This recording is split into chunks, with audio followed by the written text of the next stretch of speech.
में हो जज्बात तभी होती है एक परफेक्ट शुरुआत।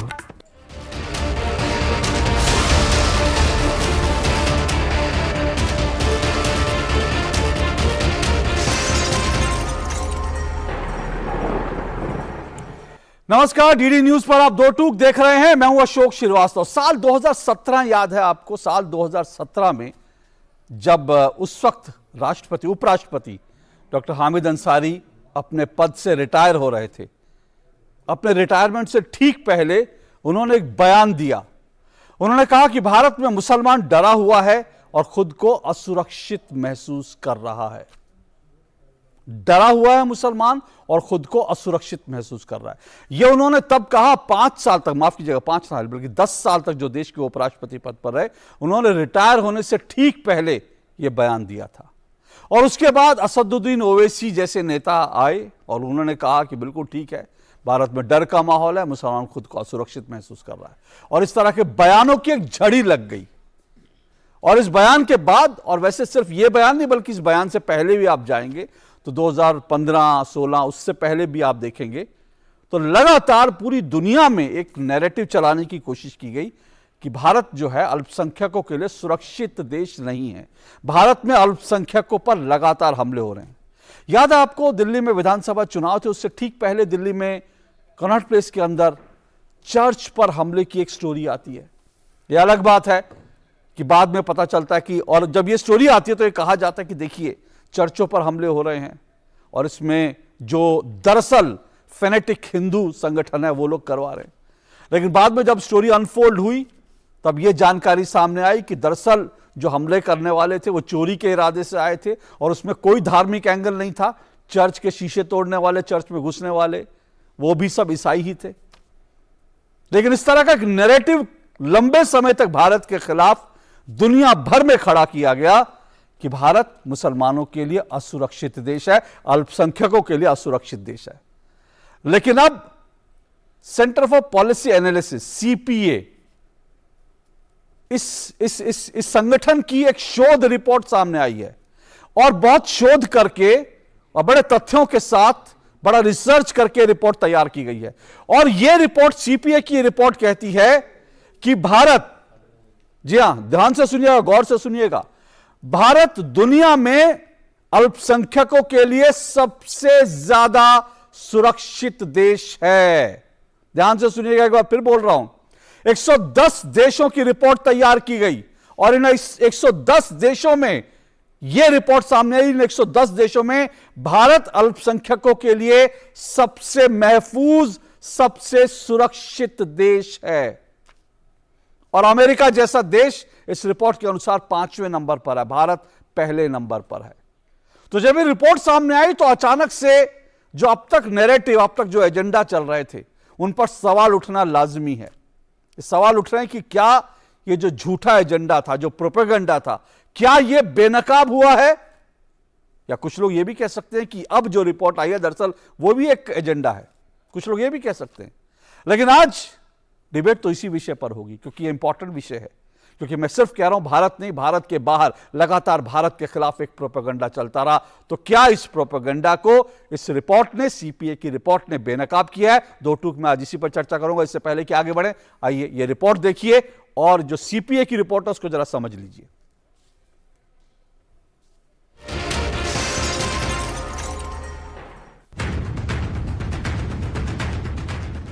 देश में मुसलमान सुरक्षित नहीं हैं। भारत अल्पसंख्यकों के लिए खतरनाक देश है। पिछले कुछ सालों में ऐसे एजेंडाधारी बयान आपने कई बार सुने होंगे। सिर्फ भारत में ही नहीं, भारत के बाहर विदेशों में भी यह नैरेटिव खूब चलाया गया। लेकिन अब एक ताजा शोध रिपोर्ट कहती है कि भारत धार्मिक रूप से अल्पसंख्यकों के लिए सबसे सुरक्षित देश है। शोध संगठन सेंटर फॉर पॉलिसी एनालिसिस ने 110 देशों में धार्मिक अल्पसंख्यकों की स्थिति का अध्ययन करने के बाद यह रिपोर्ट तैयार की है। मंगलवार को नई दिल्ली में पूर्व उपराष्ट्रपति वेंकैया नायडू ने यह रिपोर्ट रिलीज की।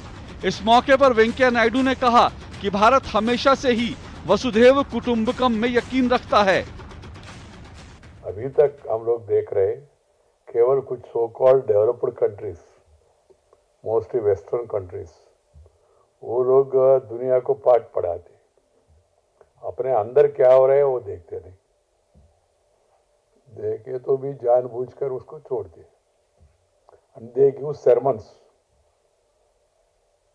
to others. Any report should be fact-based, analytical, nearer to the truth, and then it should be presented before the people, and people must come to conclusion after going through the report. But what we have been seeing all these years is India bashing. That has been going on for years together. And unfortunately, India bashing is not done by non-Indians. Some of the Indians also, they joined this bandwagon. That is really unfortunate. इस global minority report में भारत सबसे पहले है, तो भारत के बाद दूसरे number पर दक्षिण कोरिया, तीसरे नंबर पर जापान, चौथे नंबर पर पनामा और अमेरिका 5वें नंबर पर है। अल्पसंख्यकों के लिए सबसे खराब परिस्थितियां मालदीव, अफगानिस्तान और सोमालिया में हैं, जबकि रिपोर्ट के अनुसार ब्रिटेन 54वें और यूएई 61वें नंबर पर है। ये नीतिगत सवाल उठा रहा है, इसमें से किसी के प्रति, चाहे वो कम्युनिटी हो, कोई नागरिक हो या कोई समूह हो, उसके प्रति कोई हम राग और द्वेष से बात नहीं कर रहे हैं। हम एक पॉलिसी की बात कर रहे हैं, हम एक उन नीतियों की बात कर रहे हैं जिन नीतियों पर समाज, सरकार को चलना चाहिए, जो नीतियां संविधान में हैं और अगर वो दोषपूर्ण हैं। अपने अनुभव से हमने ये देखा है कि इन नीतियों पर सवाल खड़ा किया जाना चाहिए, तो क्यों नहीं एक नागरिक को ये अधिकार है कि वो उन नीतियों के बारे में बात करे और कहे कि हाँ, ये उस पर पुनर्विचार होना चाहिए। जब भी कभी इस तरह के सवाल उठाए जाते हैं तो तुरंत उस पर एक ठप्पा लगा दिया जाता है। न्यूज़पेपर्स हैं या चैनल्स हैं, वहाँ पर थोड़े से लोग हैं, 10, 15, 12 लोग जो लिखते हैं। अगर हम लोग कुछ ऐसा लिखने लगें, वो भी सोचने पर मजबूर हो जाएं, तो पक्का मानिए ये एक दिन फिर किसी और को हमें नहीं लिखना पड़ेगा हमारी रैंकिंग क्या है। हमने तो रैंकिंग के लिए काम ही नहीं किया है, हमने किसी मेडल के लिए काम नहीं किया है, जीवन को मॉडल बनाने के लिए काम किया ऋषियों ने। जीवन मॉडल बने, एक ही एजेंडा है, सबके लिए, सदा के लिए। इसलिए तो सबका साथ और सबका विकास, सबका विश्वास और सबका प्रयास, लेकिन सबको प्रयास करना होगा। रिपोर्ट में कहा गया है कि भारत के संविधान में धार्मिक अल्पसंख्यकों के सांस्कृतिक और शैक्षिक प्रचार के लिए विशेष प्रावधान है। दुनिया के किसी अन्य संविधान में धार्मिक और भाषाई अल्पसंख्यकों के प्रचार के लिए भारत जैसा विशेष प्रावधान नहीं है। शोध संगठन की रिपोर्ट में कहा गया है कि कई अन्य देशों की तुलना में भारत एकमात्र ऐसा देश है जहां किसी भी धर्म के, किसी भी संप्रदाय पर कोई प्रतिबंध नहीं है। भारत की अल्पसंख्यक नीति को संयुक्त राष्ट्र द्वारा और अन्य देशों के लिए एक मॉडल के रूप में इस्तेमाल किया जा सकता है। पर साथ साथ ये रिपोर्ट ये भी कहती है कि यदि भारत संघर्षपूर्ण स्थितियों से बचना चाहता है तो भारत को अपनी अल्पसंख्यक नीति को युक्ति संगत बनाने की आवश्यकता है।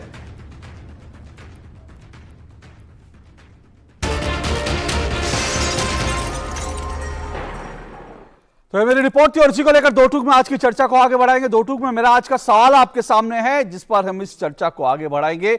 मेरा आज का सवाल, भारत अल्पसंख्यकों के लिए सबसे सुरक्षित देश, सीपीए की रिपोर्ट ने क्या भारत विरोधी प्रोपेगेंडा को बेनकाब किया है? यह मेरा सवाल है। जी हां, सवाल एक बार फिर से सुनिए। भारत अल्पसंख्यकों के लिए सबसे सुरक्षित देश, सीपीए की रिपोर्ट ने क्या भारत विरोधी प्रोपेगेंडा को बेनकाब कर दिया है? यह मेरा आज का सवाल है। और मेरे आज के इस सवाल पर, आज की इस डिबेट में चर्चा करने के लिए मेरे साथ 5 मेहमान जुड़े हैं। आइए पांचों मेहमानों का एक एक करके परिचय करवा दूं। मेरे साथ स्टूडियो में जुड़े हैं, मैं सबसे पहले परिचय करवाऊं, दुर्गानंद झा जी मेरे साथ स्टूडियो में जुड़े हैं। दुर्गानंद झा जी जो हैं वो एग्जीक्यूटिव चेयरमैन है सीपीए के, जो सेंटर फॉर पॉलिसी एनालिसिस है। जरा दुर्गानंद झा जी को स्क्रीन पे दिखाइए प्लीज। दुर्गानंद झा जी मेरे साथ जुड़े हैं स्टूडियो में। दुर्गानंद झा जी को स्क्रीन पे देखा। जी हाँ, दुर्गानंद झा जी मेरे साथ जुड़े हैं। जैसे मैंने बताया कि ये जो है एग्जीक्यूटिव चेयरमैन है सीपीए के, वो मेरे साथ जुड़े हैं। मेरे साथ दूसरे मेहमान यहाँ पर स्टूडियो में चारू प्रज्ञा जी, बीजेपी की प्रवक्ता हैं चारू प्रज्ञा जी, और वो भी मेरे साथ जुड़ी हैं। स्टूडियो में मेरे साथ एक और मेहमान जुड़े हैं, परिचय करवा दूं। मेरे साथ मेजर डॉक्टर मोहम्मद अली शाह जुड़े हैं, जो टेडेक्स स्पीकर हैं, इंटरनेशनल टेडेक्स स्पीकर हैं और रिटायर्ड आर्मी जवान हैं। और मेरे साथ चरण सिंह सापरा जी जुड़े हैं। चरण सिंह सापरा जी जो हैं कांग्रेस के प्रवक्ता हैं। मैं उम्मीद कर रहा हूँ मेरे साथ जल्दी डॉक्टर शोएब जामाई भी जुड़ेंगे, जो दरअसल जो है इस्लामी मामलों के जानकार हैं। आप चारों मेहमानों का बहुत बहुत शुक्रिया और स्वागत। मैं दुर्गानंद झा जी आपके साथ शुरुआत करता हूँ, क्योंकि रिपोर्ट आई है, इसी रिपोर्ट को आधार बनाकर हम ये कार्यक्रम कर रहे हैं। ये मैं समझना चाहता हूँ कि ये रिपोर्ट जो है किस तरह से तैयार हुई है, क्योंकि मैं आपको ये बता दूं कि अब तक हमने कई रिपोर्ट देखी भारत को लेकर कि भारत में मीडिया स्वतंत्र नहीं है, भारत में जो है जो माइनॉरिटीज हैं वो सुरक्षित नहीं है, ऐसी कई इंटरनेशनल रिपोर्ट आई। भारत जो है एक जो है श्रीलंका से भी गया बीता देश है, हमने ये भी रिपोर्ट देखी। भारत पाकिस्तान से भी भूखा देश है, ये भी हमने अंतर्राष्ट्रीय रिपोर्ट देखी। और अपने इसी कार्यक्रम में इन तमाम रिपोर्ट्स की मेथोडोलॉजी को लेकर के और इन तमाम रिपोर्ट्स को लेकर मैंने डिबेट करी है, और उस डिबेट में ये चीज निकल के आई कि ये सब प्रोपेगेंडा होता है। तो सवाल है कि आपकी रिपोर्ट जो है वो भी क्या एक प्रोपेगेंडा है, या माना जाए कि वो एक सच के करीब है? धन्यवाद। कि मैंने 110 देश के संविधानों का अध्ययन किया और उसके आधार पर जो भी रिजल्ट निकला है वो उसके आधार पर है। हमने जो भी मेथोडोलॉजी अडॉप्ट किया, जो भी मैथमेटिकल मॉडल अडॉप्ट किया, वो सब टेक्निकल नोट में हमने दिया हुआ है, वो कुछ भी छुपा हुआ नहीं है। हमने जो वेरिएबल्स लिया है वो वेरिएबल्स दिया है, और हमारे वेरिएबल्स का रिजल्ट यही है। वो कोई भी चेक कर सकता है, उस पर कुछ पूरा ट्रांसपेरेंसी है, ऐसा कुछ नहीं है जो उसमें कुछ छिपाया गया है। मैंने ये 110 देश के संविधानों के अध्ययन के आधार पर मैंने पाया कि कोई भी देश इतना अधिकार अपने रिलीजियस माइनॉरिटी को नहीं देता है जितना भारत देता है। क्योंकि बहुत सारे देश है वो समान अधिकार देता है, बहुत सारे देश, मैक्सिमम देश समान, कुछ देशों को छोड़ दिया जाए तो मैक्सिमम देश समान अधिकार देता है, लेकिन स्पेशल राइट्स कोई नहीं देता अपने माइनॉरिटी को। केवल भारत एकमात्र देश है जो कि स्पेशल राइट्स देता है। यूरोपियन कंट्रीज वहाँ भी माइनॉरिटी के लिए जो है वो इंटीग्रेशन पॉलिसी है, वो राइट्स देता है, लेकिन इंटीग्रेशन पॉलिसी मतलब जिससे हम लोग, जिसका अभी यहाँ बहुत डिबेट भी चल रहा है, जो कॉमन सिविल कोड की बात है, तो वो कॉमन सिविल कोड का मतलब इंटीग्रेशन पॉलिसी, उसका सारा जो है उसका डायरेक्शन है जो पूरे माइनॉरिटी को अपने मेन स्ट्रीम में इंटीग्रेट करना है, उसके तरफ उनका पॉलिसी सारा काम जाता है, उसका रुख है। तो यहाँ का जो पॉलिसी है, यहाँ जो है अगर एक ढंग से देखा जाए तो उसका सबसे बड़ा प्रमाण ये है, जो कई तो मेजॉरिटी कम्युनिटी के कुछ सेक्शन है, जैसे एक बार रामकृष्ण परमहंस, ये रामकृष्ण मिशन वाले कर्नाटका में कुछ लोग, वो लोग भी माइनॉरिटी स्टेटस चाहते हैं, वो इतना लुक्रेटिव है। और मुझे लगता है जो इंडिया का जो माइनॉरिटी पॉलिसी है कुछ ज़्यादा ही लुक्रेटिव है, उसको थोड़ा रेशनलाइज करने की ज़रूरत है, जिससे बाकी लोग भी माइनॉरिटी स्टेटस लेने के लिए जो है वो भीड़ में ना लग जाए। ठीक, वो मैंने इसमें अपनी रिपोर्ट में भी जिक्र किया कि आप उसको युक्ति संगत, तर्क संगत बनाने की बात करते हैं। मैं इस विषय पर भी आऊंगा, लेकिन उससे पहले जैसे मैंने कहा कि मेरे साथ डॉक्टर शोएब जामाई, जो कि ऑल इंडिया मुस्लिम फाउंडेशन के अध्यक्ष हैं, वो भी जुड़ चुके हैं। तो मैं डॉक्टर शोएब जामाई आपसे ही, आप ही के पास आता हूँ। कुछ ज़्यादा लुक्रेटिव जो है जो अधिकार जो हैं अल्पसंख्यकों को है, उनकी रिपोर्ट ये कहती है, और 110 देशों में भारत अल्पसंख्यकों के लिए सबसे सुरक्षित, सबसे महफूज देश है, ये सीपीए की रिपोर्ट कहती है। पर आप लोग तो लगातार ये कहते हैं कि भारत में जो है हमले बढ़ रहे हैं, भारत में लिंचिंग हो रही है, तो कैसे आप इसको जस्टिफाई करेंगे? देखिए, पहली बात तो गानन जी का जो अंतिम में जो उन्होंने जो कहा कि बहुत ज्यादा लुक्रेटिव है और इसमें रैशनलाइज करने की जरूरत है, इस भाव को हम बहुत अच्छे तरीके से समझ रहे हैं। इसको अगर एक्सप्लेन किया जाए अच्छे तरीके से, तो कहने का मतलब है कि भैया यहाँ के माइनॉरिटीज को जो है कुछ ज्यादा ही भाव दिया जा रहा है, कुछ ज्यादा ही इनको फ्री बीज और फायदे दिए जा रहे हैं, सो इसको कम कर दिया जाए, यानी कर्टेल कर दीजिए, उसको घटा दीजिए। कहने का मतलब यही है तात्पर्य। मैं जरा इनसे पूछना चाहता हूँ, देखिए मैं इनका ये कह के कि हाँ सीपीए जो है आपकी centre for policy analysis Patna based है, बिहार के पटना में एक ऑफिस है आपका, और वहां से आपने एक जूरी बना करके इसको रिपोर्ट दिया, स्टैटिकल आपकी एनालिसिस होगी। इस बात को कह के मैं डिस्कार्ड नहीं करूंगा, वरना आप कहेंगे देखिए ये भारतीय होने के नाते भारत के खिलाफ जा रहे हैं, मैं वो नहीं कहूंगा। लेकिन एक बात तो रैशनली समझना पड़ेगा कि जब ग्लोबल रिपोर्ट किसी चीज की आती है तो उस ग्लोबल रिपोर्ट में एक इंटरनेशनल जूरी भी होते हैं जो इंडिपेंडेंट होता है। हर आदमी अपने सब्जी को, अपने फल को कोई बुरा नहीं कहता, सब कहता मेरा माल बिल्कुल सही है। जो इंडिपेंडेंट जूरी होती है, जो इंटरनेशनल जूरी होती है, जिसका उस देश से संबंध नहीं होता है, जब वो किसी पैमाने पर तौलती है तो ऐसा महसूस होता है कि हाँ उसका एक बायस्ड अप्रोच नहीं होगा। डॉक्टर जमाई, दो चीजें, डॉक्टर शोएब जमाई, दो मेरे इंटरवेंशन है जल्दी से।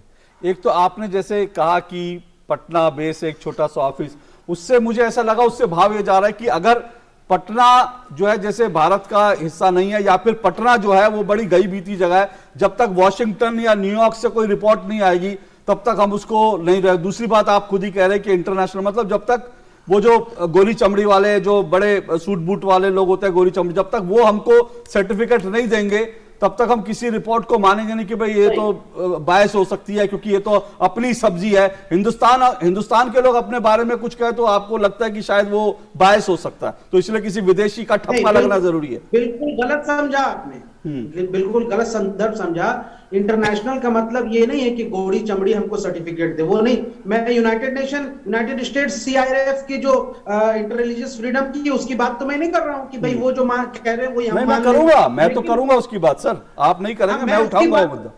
लेकिन उस पैनल में इंटरनेशनल जूरी होती है जो कई देशों के लोग होते हैं, उसमें गोरी चमड़ी भी होती है, काली चमड़े भी होते हैं, और हम जैसे जो यहाँ से इंडियन, एफ्रो एशियन या साउथ एशियन कम्युनिटी के लोग होते हैं उसमें। उस जूरी को यहाँ से जब आप रिपोर्ट देखेंगे या उसके पैनल को देखेंगे तो सवाल ये उठता है कि दुर्गानंद जी का जो है वो पूर्व में इनका जो आरएसएस के साथ जो लिंकिंग रहा, हिंदुत्व एलिमेंट्स को इन्होंने जिस तरीके से सपोर्ट किया, हमने इनके स्पीचेस भी सुने, मैंने इनके बारे में थोड़ा रिसर्च भी किया, तो ये अंदाजा लगता है कि इनकी जो लीनियंसी है वो राइट विंग के साथ शुरू से रही है। अब इस पर सवाल जरूर उठेगा कि एक राइट विंगर आपको लगता है कि यहाँ से कि माइनॉरिटी को लेकर कोई अच्छा रिपोर्ट दे और ये कहे कि नहीं यहाँ से कि भाई इनके इश्यूज नहीं है। ठीक है, आप रिपोर्ट की बात ही नहीं कर रहे। ओके शोएब जमाई जी, आप बिंदु पर आ गए, इस बिंदु पर आ गए। मुझे अच्छा लगा कि आप शुरुआत में डिबेट में शुरुआत में आपने बिंदु उठा दिए। मुझे अच्छा लगा कि आप पॉइंट पर आ गए, आपने सीधे सीधे कहा आरएसएस जुड़े लोग हैं तो हम कैसे मांग ले। जल्दी से जल्दी हम एक मिनट चारू जी, जरा दुर्गानंद जी आप रिस्पॉन्ड कीजिए, फिर मैं डिबेट को आगे बढ़ाता हूँ। देखिए, मैंने जो भी रिपोर्ट दिया है उसका मैथमेटिकल मॉडल है, वेरिएबल्स दिया हुआ है, उस पर कोई भी इंडिपेंडेंट एक्सपर्ट आए उसको जांच करे, उसका रिजल्ट यही निकलेगा। हमने भारत के साथ कोई पक्षपात और या किसी और देश के साथ पक्षपात का सवाल नहीं होता है, क्योंकि आप पक्षपात करेंगे तो आपकी रिपोर्ट की क्रेडिबिलिटी खराब हो जाएगी, तो पक्षपात करने का कोई सवाल ही नहीं उठता। लेकिन जब रिजल्ट यही है तो क्या हम अपने देश, चूंकि हम भारत से संबंधित है, इसके कारण उसका नाम पीछे कर दें? नहीं है, जो रिजल्ट वही है, आउटकम वही आया है, तो हमको देखना पड़ेगा ना। देखिए, सबसे ज्यादा एक दो चीज मैं बताना चाहता हूँ, जो जहां मुस्लिम कम्युनिटी के बारे में मैंने देखा, सबसे कम राइट डिप्राइवेशन अगर मुस्लिम कम्युनिटी का है तो वो मुस्लिम कंट्रीज में है, क्योंकि मैक्सिमम जो है वो तो डेमोक्रेसी है ही नहीं। अगर डेमोक्रेसी नहीं रहेगा तो बहुत सारे सिविल राइट्स तो ऐसे ही नहीं रहते हैं, और नॉन मुस्लिम कंट्रीज में मुस्लिम के लिए ज्यादा राइट्स। ये हमारे एक एक करके मैं इस डिबेट में सबको वक्त दूंगा। चारू प्रज्ञा जी, आप रिस्पॉन्ड करना चाह रही थी, क्योंकि शोएब जमाई ने इस पूरी रिपोर्ट की जो है इसकी वैधानिकता पर ही सवाल उठा दिए। जी, मैं सिर्फ डेटा के बेसिस पे बात कर रही हूँ अशोक जी। हम यहाँ भारत में रहते हैं, बिल्कुल लेमैन लैंग्वेज में अगर हम कुछ डिस्कस करना चाहें, ऐसा क्यों होता है कि अगर दुनिया में कहीं क्राइसिस होती है तो भारत में आकर रहने वाले लोगों की संख्या बहुत ज़्यादा होती है। लेटेस्ट क्राइसिस की अगर बात करें, जब तालिबान ने टेक ओवर किया अफगानिस्तान, तो आप जानते हैं कितने अफगानी रेफ्यूजीज भारत आए हैं? 15,000 से अधिक। और यूएस कितने गए हैं? केवल 2700। तो इससे हमें ये समझ में आता है कि अगर आपको एक उस देश को भी छोड़ना पड़े जहां पर सारे के सारे लोग आप ही के धर्म के हैं, मुस्लिम धर्म के हैं, तब भी आप भारत आना चाहते हैं क्योंकि आप यहाँ पर महफूज, सुरक्षित रह सकते हैं। अंग्रेजी के कुछ शब्दों का मैं इस्तेमाल करूंगी। कुछ देश होते हैं जहां पर माइनॉरिटीज़ को टॉलरेट किया जाता है, कहीं पर एक्सेप्ट किया जाता है, कहीं पर रिस्पेक्ट किया जाता है। हमारे देश में सेलिब्रेट किया जाता है, हम अपनी डाइवर्सिटी को सेलिब्रेट करते हैं और यही वजह है कि हमारे संविधान में जितने राइट्स और प्रोटेक्शन माइनॉरिटी को दिए हुए हैं उतने तो मेजॉरिटी को भी नहीं है। भाई हिंदू मेजॉरिटी देश है भारत, लेकिन हमारे संविधान में हिंदुओं के बारे में कोई अलग से कोई चैप्टर नहीं है, कोई आर्टिकल नहीं है, लेकिन हर माइनॉरिटी को सुरक्षा देने के लिए हमारे संविधान में चैप्टर है। हम उनका ज़्यादा ख्याल रखते हैं। हम वो डिस्कशन बाद में कर सकते हैं कि ज़्यादा ख्याल रखना चाहिए या अगर हम सेक्युलर देश हैं तो सबको समान तरीके से ही एक नज़रों से देखना चाहिए, वो डिस्कशन पे हम बाद में आ सकते हैं। लेकिन हमारा वो देश है जहाँ पर प्रेसिडेंट, वाइस प्रेसिडेंट, हमारे चीफ जस्टिस, हमारे बड़ी बड़ी कुर्सियों पे बैठने वाले अधिकारी हर माइनॉरिटी रिलीजन से आ चुके हैं। तो ये तो भाई आपको प्रैक्टिकल सी बातें मैं आपको बता रही हूँ जहां पर हम क्वेश्चन कर ही नहीं सकते कि हमारे देश में माइनॉरिटी सिक्योर है कि नहीं है। एक आखिरी बात, जब से हमारी आज़ादी हुई तब से लेकर आज तक माइनॉरिटी पॉपुलेशन हमारे देश में लगातार बढ़ती चली आ रही है। बल्कि पहले 10 सालों में अगर आप देखें कितनी संख्या बढ़ी है, 30% से ज्यादा 10 साल में माइनॉरिटी पॉपुलेशन हमारे देश में बढ़ी है।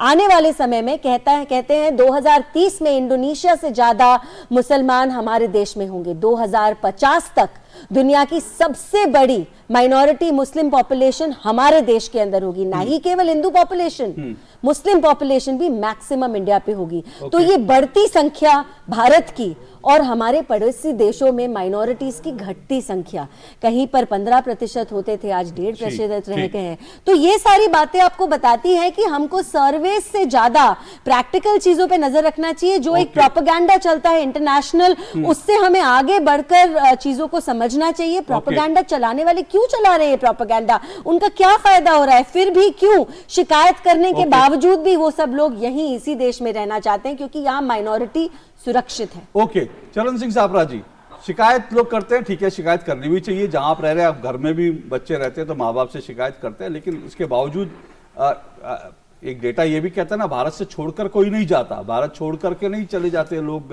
बल्कि भारत में आते हैं। अभी जो चारू जी ने जो अफगानिस्तान का डेटा दिया वो अपने आप में बड़ा दिलचस्प डेटा है। तो क्या ये जो माइनॉरिटीज को लेकर के जो डिबेट चलती है, आप कैसे इसको देखेंगे?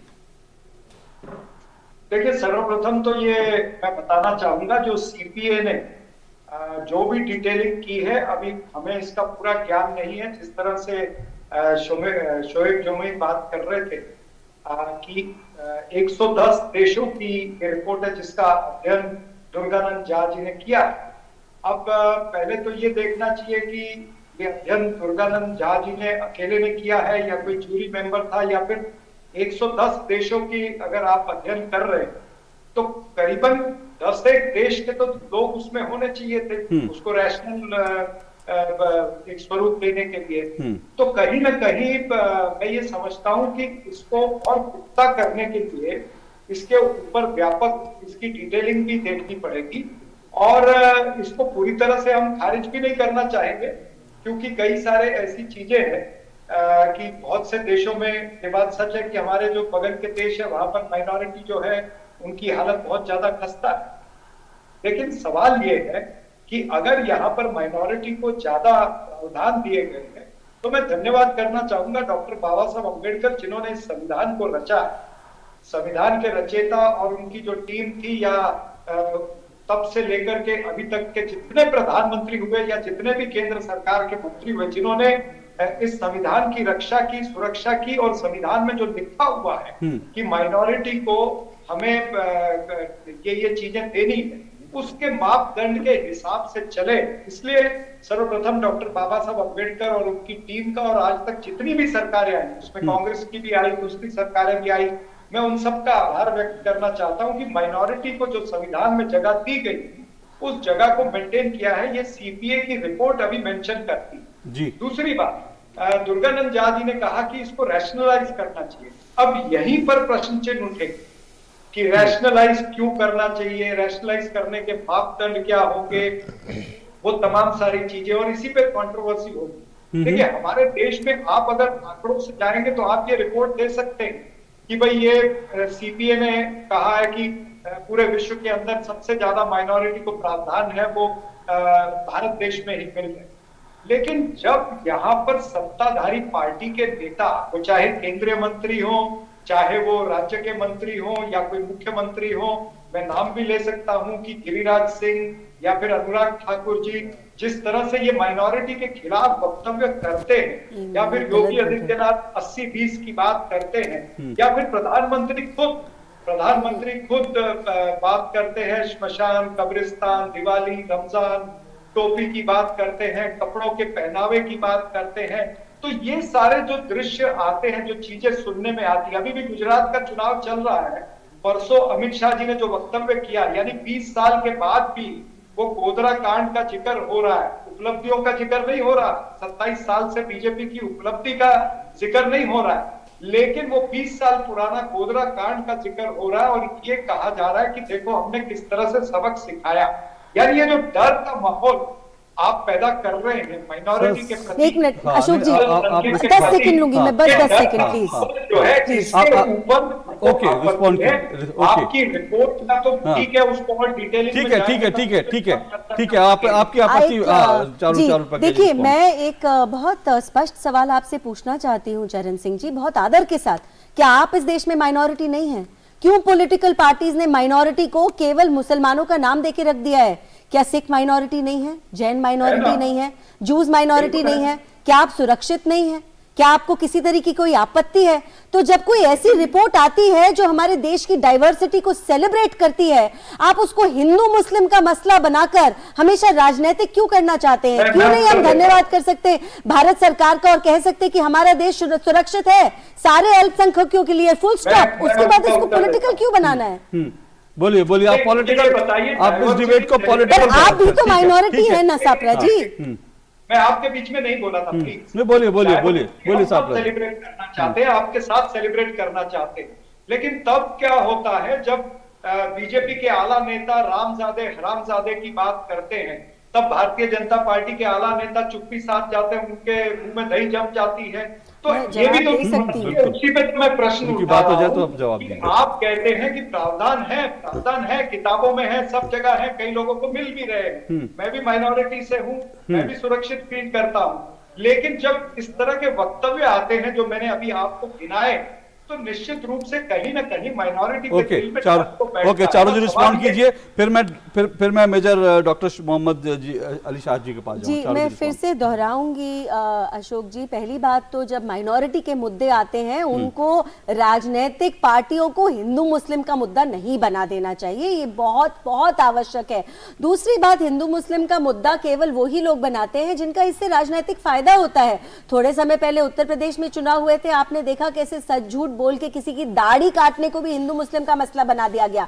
आपने देखा ये लिंचिंग के इंसिडेंट्स की बात कर रहे थे थोड़ी देर पहले जमाई साहब, मैं उनको याद दिला दूं, ज्यादातर जो लिंचिंग इंसिडेंट्स पता चलते हैं ना, वो बाद में उसकी कुछ और कहानी निकल कर आती है, झूठ निकल कर आता है। और सबसे महत्वपूर्ण बात यहां पर यह है कि आप जिस भी हादसे का, किस्से की आप बात करते हैं, आप उसको ट्विस्ट कर देते हैं। भाई जो समाज के खिलाफ है, देश के खिलाफ है, उसके खिलाफ अगर एक्शन है, अगर उसके खिलाफ एक्शन है, तो ये एक्शन किसी माइनॉरिटी के खिलाफ नहीं है, ये किसी धर्म विशेष के खिलाफ नहीं है, ये क्रिमिनल के खिलाफ है। मेरे एक मेहमान है, मैं उनको एक बार में लाया भी नहीं हूं, मैं 1 मिनट रुकिए, मैं उनको ले आऊं डिबेट में उसके। सर 1 मिनट, अरे सर आपको भी पूरा समय दिया सर, आप लोग विक्टिम कार्ड बहुत खेलते हैं सर। प्रॉब्लम ये है, आपने जितनी बार कहा मैंने उतनी बार आपको मौका दिया। 2 मिनट रुक जाइए सर, 2 मिनट, अरे 4 बार नहीं, आपको भी मैंने पूरा मौका दिया। आप सर समय निकाल के सर आप घड़ी, अरे यार सर प्लीज, यहाँ ऐसे भी मेहमान है जिनको एक बार भी मौका नहीं दिया। अभी मैं आ जाऊंगा आपके पास सर, मैं आ जाऊंगा आपके पास। आप लोग विक्टिम कार्ड क्यों खेलते हैं मेरी समझ में नहीं आता। शोएब जमी जी को भी मैंने एक ही बार मौका दिया है, एक मेरे साथ मेहमान बैठे हैं, एक भी बार मौका नहीं दिया। मैं आऊंगा सर, बिल्कुल निश्चिंत रहिए, मैं आऊंगा आपके पास। ठीक मौका बिल्कुल सर, बिल्कुल मौका मिलेगा। आप मेरी डिबेट उठा के टाइम कैलकुलेट कीजिए। मैं यहां पर सर सुनिए, चरण सिंह सापरा जी सुनिए, मैं अपने मोबाइल में ना घड़ी लगा के रखता हूं। कांग्रेस बीजेपी जितना बोलती है मैं उसको टाइम काउंट करते रहता हूं, क्योंकि होता क्या है कि प्रवक्ता लोग चाहे बीजेपी कांग्रेस सपा सभी लोग बाद में एंकर के ऊपर चढ़ जाते हैं कि हमें समय नहीं दिया, जबकि सबको पूरा समय मिलता है। प्लीज सर रुकिए। मेजर डॉक्टर मोहम्मद अली शाह जी, एक डिबेट जो है, क्योंकि ये पूरी इस डिबेट में एक बड़ा बात अल्पसंख्यकों की है, लेकिन बार बार जो है ये बात आ जाती है, हिंदू मुस्लिम हो जाता है, मुस्लिम हो जाता है, लिंचिंग आ जाती है, सब आ जाती है। आपको क्या लगता है, आप भी तो इस देश में इतने समय से रह रहे हैं, क्या आपको लगा कि भारत असुरक्षित है? क्योंकि ये डिबेट हिंदुस्तान में चली, देश में चली, दुनिया में चली, अल्पसंख्यकों पर हमले हो रहे हैं, घर से बाहर नहीं निकल पा रहे, इस तरह की तमाम चीजें जो है सामने आई थी पिछले कुछ दिनों में। जी अशोक जी, आपका बड़ा अच्छा सवाल है। देखिए, कल की बात है, मैं इंडियन इस्लामिक कल्चरल सेंटर में एक इंटरफेथ कॉन्फ्रेंस अटेंड करा था, जहाँ के चीफ गेस्ट थे NSA अजीत डोवल साहब। और क्योंकि चारू प्रज्ञा जी ने इंडोनेशिया की बात करी, तो इंडोनेशिया और हिंदुस्तान का मिक्स्ड ये इंटरफेथ कॉन्फ्रेंस थी। और मेरे को बड़ी खुशी हुई ये देख के कि जो NSA साहब ने बोला कि हमको मिलजुल के रहना चाहिए, बिल्कुल, और इसने बड़ी अच्छी बात कही। और बात ऐसी, अल्लामा इकबाल ने एक बार कहा था कि खुद ही को कर बुलंद इतना कि हर तकदीर से पहले खुदा बंदे से खुद पूछे, बता तेरी रजा क्या है। तो तासुब जो होता है, जो डिस्क्रिमिनेशन होता है माइनॉरिटीज के खिलाफ, हिंदुस्तान में कहीं पे भी ये एक उसूल है, होएगा, मगर उससे क्या होगा ना, हमको अपने आप को इतना ताकतवर बनाना पड़ेगा पढ़ लिख के कि हमें ऐसे हमारा कोई तासुब ना कर सके हैं। तो मैंने हिंदुस्तान में एज अ मुस्लिम कभी अपने आप को असुरक्षित महसूस नहीं किया। मैंने ये देखा कि देखिए, जो जिस रंग के चश्मे पहनेगा उसको दुनिया उसी रंग की दिखेगी। अगर आप लाल चश्मे लगा दिए लाल दिखेगी, है, हरे चश्मे लगा दिए तो हरी दिखेगी। तो मैं देखता हूं इस तरीके की, जी हां, आज की तारीख में हिंदुस्तान माइनॉरिटीज के लिए हिंदुस्तान सबसे अच्छा देश है। जो माइनॉरिटीज के साथ होता है पाकिस्तान में, जो माइनॉरिटीज के साथ होता है अफगानिस्तान में, आप वहां देख लिए, जो माइनॉरिटीज के साथ होता है किसी और मुल्क में, हिंदुस्तान में कुछ भी, कितने भी लोग रो लें, पटक लें, चीख लें, चिल्ला लें, अल्टीमेटली घूम फिर कर हिंदुस्तान में माइनॉरिटी के लिए बेस्ट देश हिंदुस्तान है। इसमें तो कोई शक की बात नहीं है। कोई इसके मैं जो रिपोर्ट आई है उसकी बात भी नहीं करता, मैं आम बात करता हूं, रिपोर्ट आने से पहले की बात करता हूं। ठीक है भाई, लिंचिंग जो है ये रियलिटी है, दो साइड से हुई है। ठीक है, और हिंदुस्तान में हिंदू और मुसलमान उतना ही सुरक्षित है और उतना ही असुरक्षित है जितना आम नागरिक हो। यह केवल पुलिसिंग की जॉब है। अब आप देखिए, हमला अगर मेरे पे हो जाए तो ये निकल के आएगा भाई मुसलमान पे हमला हो गया। अशोक जी, भगवान ना करे, खुदा ना करे, आप पे हमला हो जाए तो ऐसा नहीं होएगा। तो बात ऐसी है, अगर बैलेंस तरीके से देखा जाए, अगर इस रिपोर्ट के मुताबिक चला जाए, अगर मुसलमान की पक्ष को कर्टेल करना चाहिए या राशनिंग करना चाहिए, मैं उसके खिलाफ हूं। क्यों मत करिए। अगर वो, जैसे कि हमारे यहाँ पे पैनल साहब ने बोला, शोएब जमाई साहब ने, कि मगर मुसलमानों को माइनॉरिटीज यहाँ पे अच्छी पक्ष एंजॉय कर रही हैं, उनको कर्टेल कर दें। नहीं, ये गलत बात हुई। क्यों कर्टेल करें? नहीं कर्टेल करेंगे, उनको नहीं करना चाहिए। और मैं ये कह रहा हूं कि आप देखिए कि हिंदुस्तान को, अगर हम अपने आप कि मैं फौज से हूं, मैं यहां पे समाप्त करूंगा। आपने बहुत अच्छा वक्त दिया, शुक्रिया बहुत बहुत। देखिए, आर्मी में एक जगह है नासिक में, आर्टिलरी सेंटर, वहां पे एक ही चौक पे मंदिर, मस्जिद, गुरुद्वारा और चर्च एक ही चौक पे है, एक साथ कोएग्जिस्ट करते हैं। और हमारा मजहब आर्मी में एक ही होता है, वो है कि हम हिंदुस्तानी हैं, हमारा देश पहले आता है। तो हम लोग देखिए, हमारे घर में एक कुत्ता भी है, एक बिल्ली भी है, वाकई में वो कोएग्जिस्ट करते हैं साथ में। ठीक है। कुल मिलाकर देखिए, मैं ये एक राजनीति, हाँ, मैं शोएब जोमे जी आ रहा हूं आपके पास, और मैं चरण सिंह सापरा जी के पास भी आऊंगा। देखिए, एक डिबेट, ये बात अलग है कि पुलिसिंग को लेकर जो आपने सवाल उठाया, क्राइम जो है वो लेकर, वो सब एक अलग विषय हो जाता है। और कहीं ऐसा तो नहीं है कि हम विषयों को मिक्स कर देते हैं, कहीं ऐसा तो नहीं हम विषयों को मिक्स करके जो है दरअसल भारत के खिलाफ, देश के खिलाफ ही एक एजेंडा खड़ा कर देते हैं। क्योंकि फिर कह रहा हूं, शिकायतें किसी सरकार से होना बड़ा लाजमी है, चाहे कांग्रेस की सरकार हो, बीजेपी की सरकार हो, हर सरकारों से लोगों की शिकायतें होती है, वो शिकायतें रखना भी बिल्कुल ठीक है। लेकिन सवाल यह है कि कहीं शिकायतों को हम इस लेवल तक नहीं ले जाते कि हम अंतर्राष्ट्रीय स्तर पर जाके भारत के खिलाफ एक एजेंडा खड़ा कर देते हैं। मैं आऊंगा इस पर, लेकिन इस छोटे से ब्रेक के बाद। REC unleashes the potential of energy. REC funds energy. Funding that catalyzes. Funding that inspires. Funding that transforms. For sustainability and reliability. For investment and development. Adding value every day in every way. This is what our energy is. This is REC.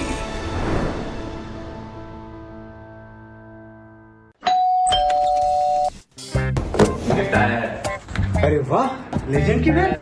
इससे तो मैं खेलूंगा। Future batting legend bat. इसमें जिसका नाम लिखा है bat उसी को मिलेगी।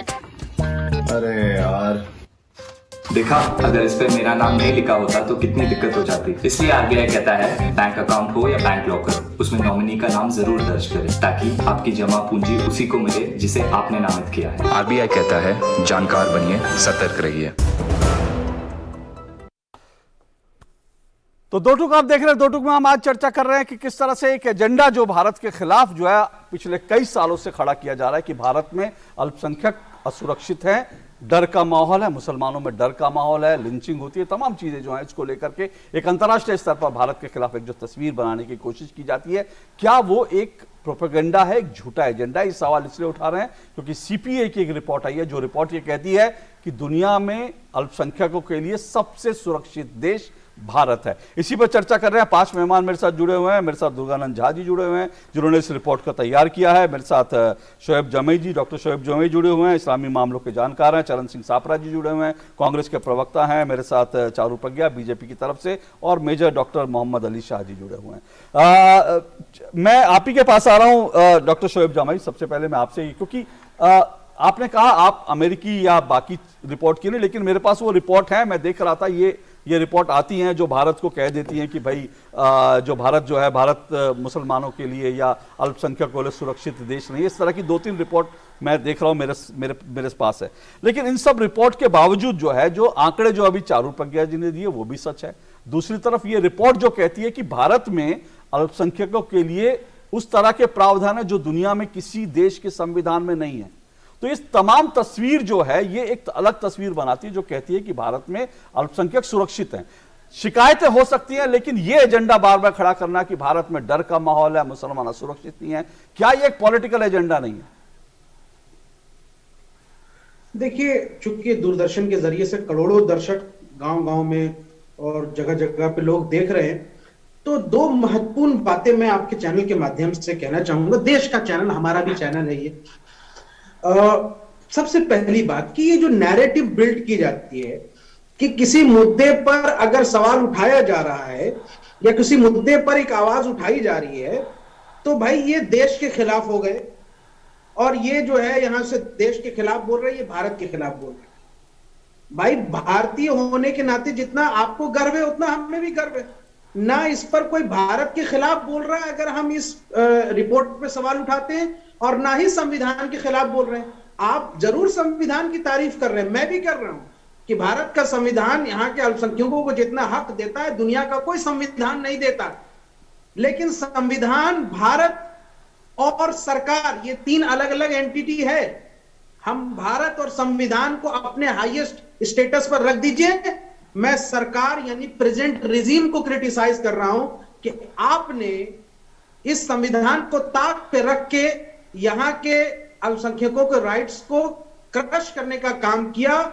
और ये संविधान को ताक में रख करके जब ये जो अल्पसंख्यक हैं, खास तौर पर क्रिश्चियंस और मुस्लिम्स, इनमें जो असुरक्षा का जो भाव आया, इनसिक्योरिटी का जो फीलिंग आई है, इसका एक बहुत बड़ा कारण है कि बढ़ते हुए जो हिंदुत्व ब्रिगेड और उसके एलिमेंट्स, और लगातार जो आपने देखा कि मॉब लिंचिंग की घटनाएं कोई झूठी घटना नहीं थी। अलीमुद्दीन की जब लिंचिंग हुई तो वो सच्ची घटना थी, और उसके लिंचर को माला पहनाने का काम इसी देश के मंत्री ने किया, ये सच्ची बात है।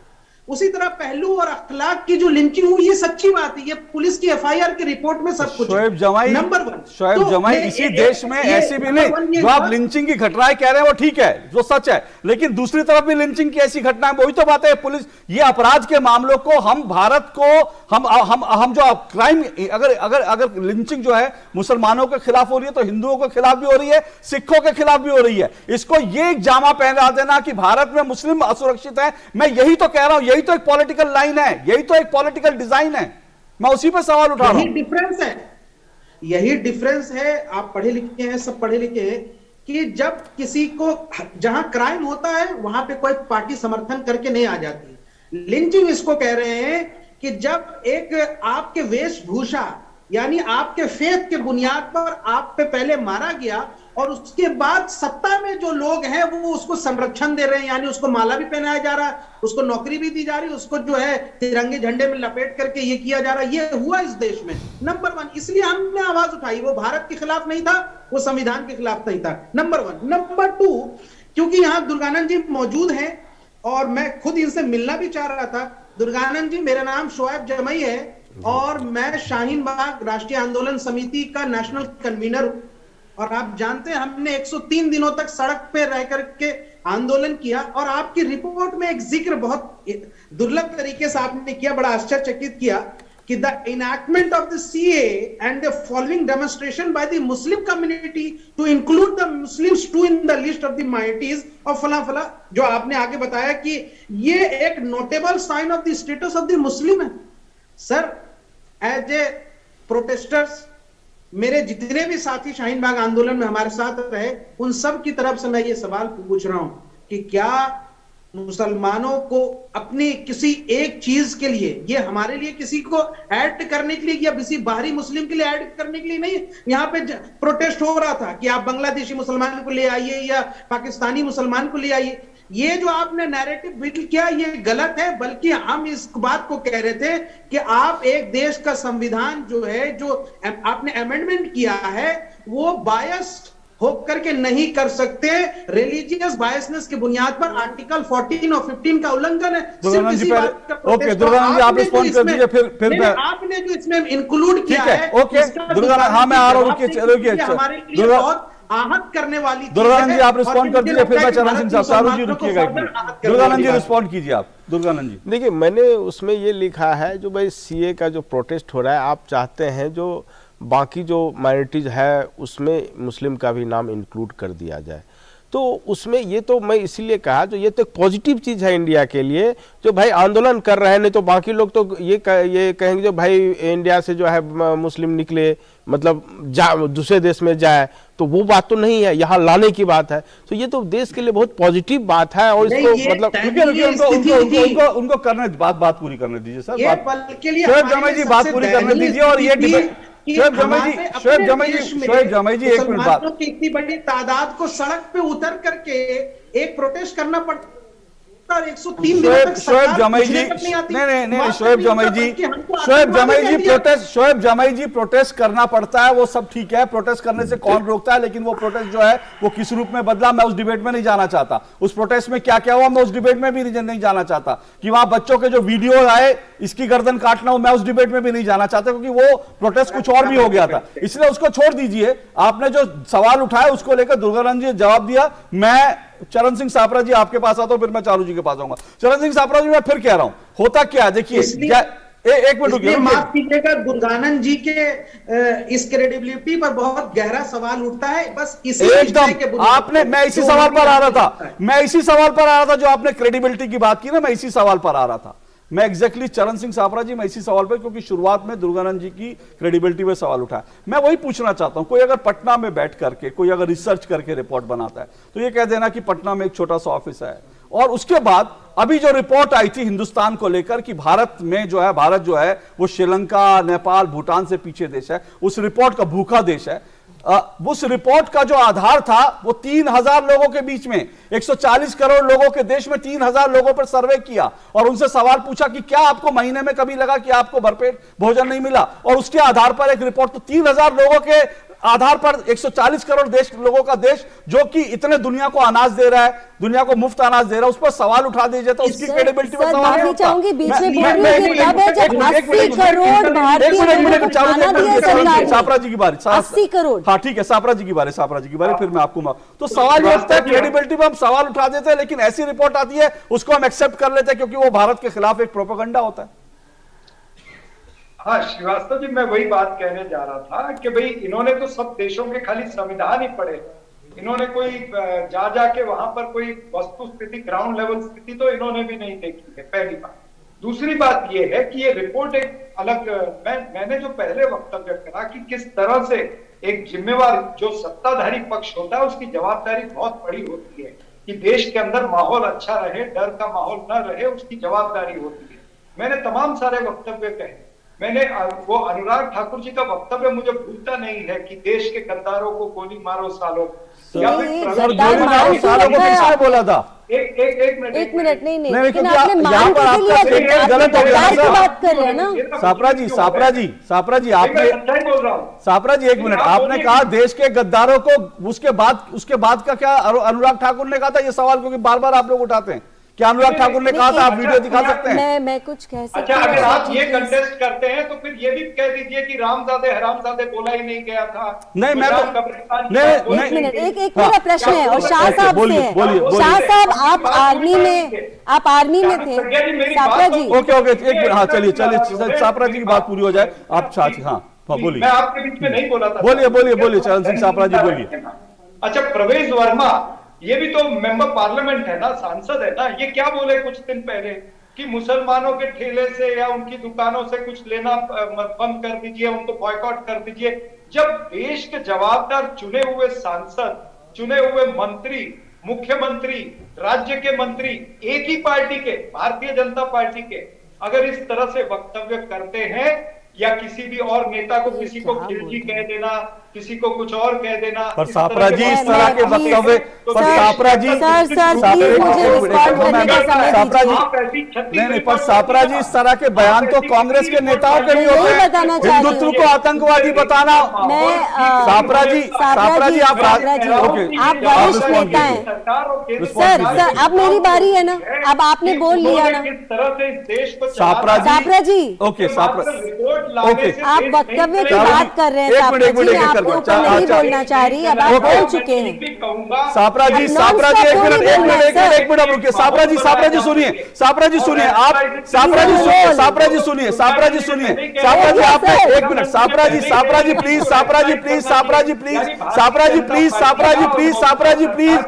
जी प्लीज दूसरों को सुनिए। सापरा जी प्लीज सुनिए। सापरा जी देखिए, एक तरफा नहीं, सापरा जी आपके हाथ जोड़ रहे हैं। सर सुनिए, सापरा जी सुनिए, मोनोलॉग नहीं है सर। सापरा जी ये मंच नहीं है, ये चुनावी मंच नहीं है। सापरा जी ये गुजरात का चुनावी मंच नहीं है। सापरा जी गुजरात में आप लगातार भाषण दीजिए। सापरा जी मुझे बात करने दीजिए सर, एक मिनट। सापरा जी प्लीज, मैं कुछ कह लूं? सापरा जी मैं कुछ कह लूं? सापरा जी हाथ जोड़कर आपसे निवेदन कर रहा हूं, मैं कुछ कह लूं सर? डिबेट को पटरी पे ले आऊं? सापरा जी मैं विषय पर ले आऊं डिबेट को? टाइम वेस्ट हो रहा है। सापरा जी मैं हाथ जोड़कर आपसे पुनः निवेदन, बार विनम्र निवेदन कर रहा हूं, मैं इस डिबेट को पटरी पे ले आऊं? प्लीज अनुमति देंगे आप सर? अरे ये डिबेट पटरी पर ही है। नहीं है सर, पटरी पर नहीं है सर, नहीं है। ये आपको लग रहा है सर, आपको लग रहा है आप गुजरात चले गए सर। ये गुजरात में डिबेट नहीं थी। अगर गुजरात में होती मैं आज हिंदू वाला और दूसरा जो वहां पे बयान हो रहा है उस पर कर लेता सर। ये गुजरात में डिबेट नहीं थी सर। सापरा जी प्लीज मैं हाथ जोड़ के विनती कर रहा हूँ। सापरा जी प्लीज मैं हाथ जोड़ के विनती कर रहा हूँ। होता क्या है सापरा जी, इसमें डिबेट, इसमें इतना समय जाया होता है। सापरा जी आप कंटिन्यूसली बोल रहे हैं, और आप डिबेट को डिरेल कर रहे हैं। सापरा जी प्लीज आवाज नीचे कर दीजिए। अब मेरे पास कोई चारा नहीं है। मैं लगातार 4 मिनट से सापरा जी से रिक्वेस्ट कर रहा हूं, हाथ जोड़ के रिक्वेस्ट कर रहा हूं। सापरा जी डिबेट को विषय पर आने दीजिए। सापरा जी आप चले जाते हैं, गुजरात चले जाते हैं, इधर चले जाते हैं, उधर चले जाते हैं। सर आप सरकार से नाराज हैं, विपक्ष में हैं, ये आपके हक है। आप सरकार की बखिया उधेड़िया हक है, लेकिन कम से कम मेरी डिबेट को छोड़ दीजिए सर। मेरी डिबेट को विषय पर होने दीजिए। चारू जी बार बार वही कह रहे हैं, मैं इस डिबेट में नहीं जाना चाहता, वो अभी भी बोले जा रहे हैं। सापरा जी वो अभी भी बोले जा रहे हैं। देखिए ये नेशनल प्राइड का मोमेंट है। ऐसा डिबेट मैंने देखा ही नहीं। एक पैनलिस्ट आपकी बोल रहे चाहे म्यूट हो या ना हो, फिर दिक्कत ही होती है। फिर वो कहते हैं समय नहीं दिया। नहीं, मैं बहुत जल्दी से वक्तव्य की बात कर रहे थे सापरा जी, मैं उनको याद दिला दूं, उनके पार्टी के नेता है जो कहते हैं अगर सारे मुसलमान मिलके हमको वोट नहीं देंगे तो क्या क्या हो जाएगा। हिंदू टेरर की बात करते हैं, गुड हिंदू बैड हिंदूज की बात करते हैं। ये वही लोग हैं जो कहते हैं जब हम चुनाव जीत जाएंगे तब हम बदला लेंगे। इस तरीके की भाषा का प्रयोग क्यों करते हैं? और रुक जाइए आप, प्लीज रुक जाइए चरण सिंह जी, अब आप रुक जाइए। जब आप बोल रहे थे सब इंतजार कर रहे थे और मैं एक प्रश्न पूछना चाह रही थी शाह साहब से। मैं पूछना चाह रही थी, आप आर्मी से आते हैं, जब आपके सामने गद्दार आते हैं आप क्या बोलते हैं उसके लिए? और क्यों सापरा जी मान के चल रहे हैं कि सारे के सारे गद्दार एक धर्म विशेष से आ रहे हैं? क्यों आप ये अज्यूम कर रहे हैं? भाई अगर हम गद्दारों की बात कर रहे हैं उसको उतने तक ही रखिए ना, उसको आगे क्यों बढ़ाते हैं आप? देश का गद्दार तो देश का गद्दार हुआ ना। ओके शाह साहब आप रिस्पॉन्ड करेंगे? जी देखिए, बात ऐसी है, मैं ऐसा मानता हूं कि अगर हमें जो डर होता है ना, जो फियर होता है, बहुत कंटेजियस होता है। ये जैसे कि कोरोना वायरस हो गया, वो फैल गया, तो डर, अगर किसी को डराओगे ना आप तो बंदा डरेगा। इंसान है भाई, ह्यूमन साइकोलॉजी है। मगर मैं आपको बताऊं एक बात अशोक जी, मैं इस देश में बिल्कुल अपने तरीके से जीता हूं, मेरे को किसी चीज का डर नहीं है। मुसलमान होने का यहाँ पे कोई डर की बात है ही नहीं, और डरने की बात है ही नहीं, कुछ गलत काम कर नहीं रहे ना। कोई गलत काम करेंगे तो डरेंगे, मगर गलत काम कर नहीं रहे। हमको यहाँ पे कोई नहीं डरा सकता, और हमको इस मुल्क से कोई, किसी में दम नहीं है इतना कि हमको बिना वजह इस मुल्क से निकालना। हम हिंदुस्तानी हैं पहले, उसके बाद मुझे एक और ब्रेक लेना है, मैं ब्रेक के बाद आता हूं। दुर्गानंद जी आपके पास आऊंगा, कई सारे सवाल उठे, कोशिश करेंगे उन सवालों का पॉइंट वाइज जवाब ले सके इस ब्रेक के बाद। चेक जाना पड़ेगा। अरे गेम छोड़ के 1 महीना हो गया कंप्लेंट किए हुए, बैंक रिफंड ही नहीं कर रहा है। कंप्लेंट करनी है। अरे बैठिए यहीं से कर लीजिए आरबीआई के ओम्बुड्समैन को। कैसे? आरबीआई अधिकृत बैंक, एनबीएफसी या डिजिटल लेन देन के जितने भी प्लेटफॉर्म्स हैं, उनकी शिकायत आप कर सकते हैं घर बैठे बैठे आरबीआई के सीएमएस पोर्टल पर। ये हो गया चेकमेट। कंप्लेंट करेंगे क्या? आरबीआई कहता है जानकार बनिए, सतर्क रहिए। REC unleashes the potential of energy. REC funds energy. Funding that catalyzes. Funding that inspires. Funding that transforms. For sustainability and reliability. For investment and development. Adding value every day in every way. This is what our energy is. This is REC.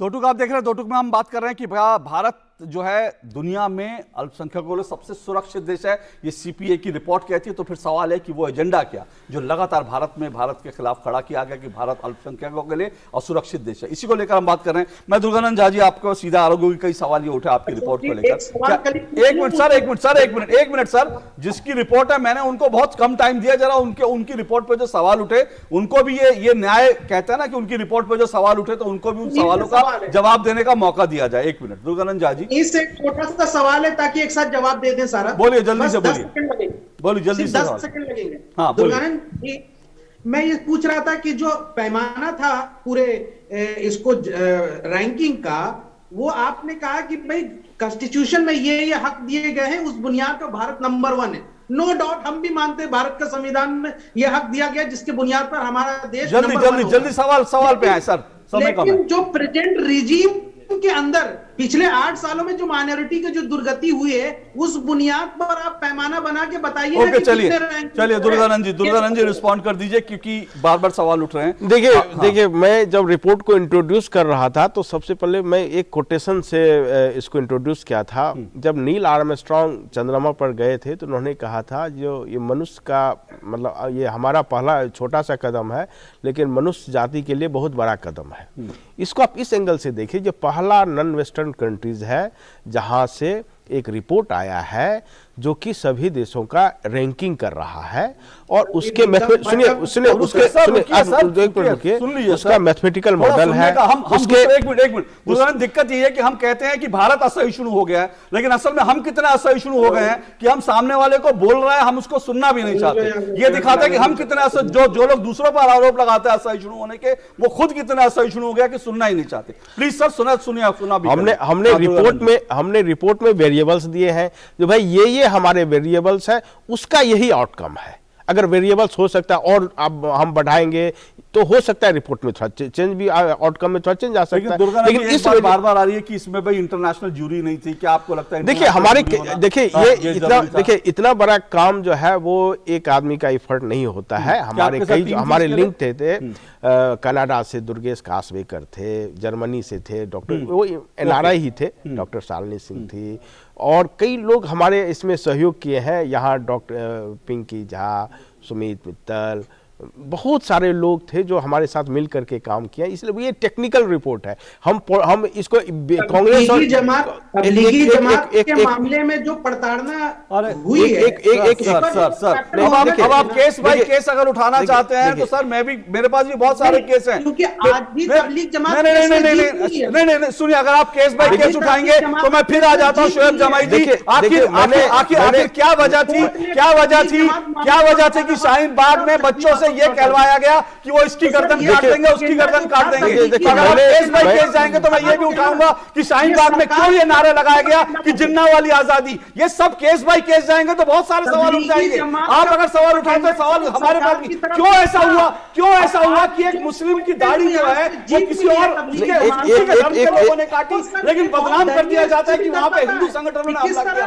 ऐसे case by case Shoaib जमाई जी, ऐसी बहुत चीजें हो सकती हैं। Please case by case, मैं भी आपको केस बाय केस बहुत सारे दिखा देता सकता हूं। मैं ये भी सवाल पूछ सकता हूं कि अभी श्रद्धा को लेकर जो आफ्ताब का आया है कि उसको 72 हूरें मिलेंगी, इसलिए उसने श्रद्धा को टुकड़े तो फिर ये भी सवाल आ जाता है। इसलिए केस बाय केस मत जाइए शोएब जमाई जी, केस बाय केस मत जाइए। डिबेट बड़ी है, उस बड़ी डिबेट के अंदर केसेस को लेकर के उसका सवाल मत उठाइए। और मैं फिर एक बार मेरे पास समय आवाज नीचे कर दी सबकी, क्योंकि मैं ऑलरेडी ओवरशूट कर चुका हूं, लेकिन मैं सिर्फ इतना ही कह रहा हूं कि दुर्भाग्य सिर्फ यह है कि देखिए रिपोर्ट आती है और हर तरह की रिपोर्ट आती है और हर तरह की रिपोर्ट में डिस्कस होना चाहिए, इसमें कोई अर्थ नहीं है। और एक मिनट आवाज नीचे कीजिए प्लीज, सबकी आवाज नीचे कीजिए, नहीं तो डिबेट कहीं और चली जाएगी, मुझे जवाब देना पड़ेगा। आवाज नीचे कीजिए, सबकी आवाज नीचे कीजिए।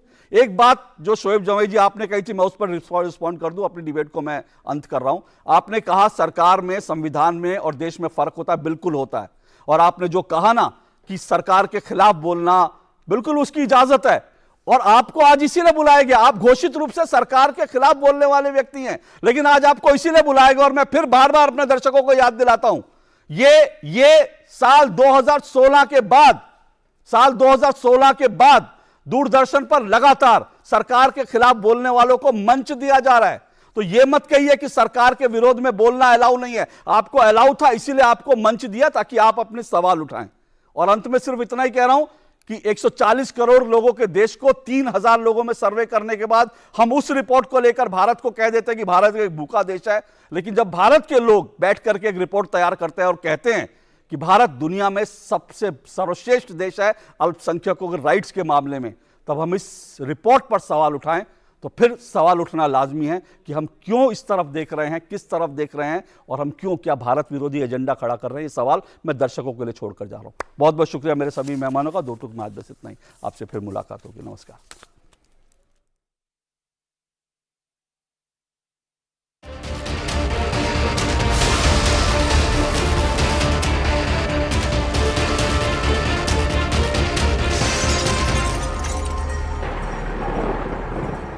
दो टूक के प्रायोजक थे